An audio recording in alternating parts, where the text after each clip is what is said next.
Your second powerful question, and I don't want you to get this one wrong because sometimes it gets misconstrued.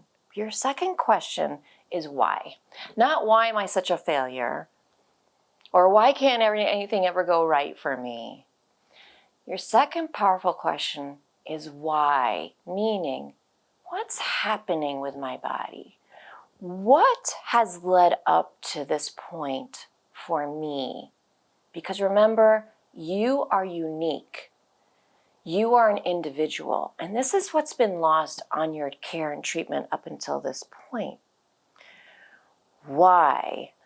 What's gone on with my DNA, my genes, my upbringing?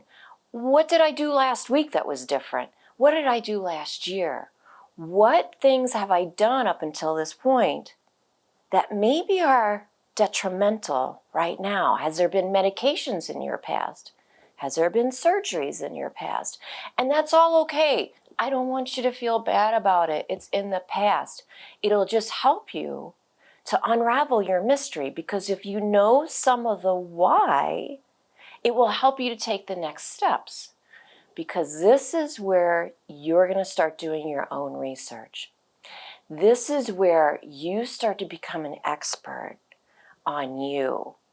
I want you to think about your problem, whether it's depression or thyroid problems or your gut or foot pain or whatever it is. I want you to think about that, and I want you to look for a resource to start discovering about you. Take a crash course in how the thyroid works. Look for a book that is going to teach you about gut health. Start to learn. And this is, if you're not a biologist, if you're not in a healthcare field, this is going to be your opportunity to do the research, and you're going to need to take notes, and you're going to need to find an expert to help you.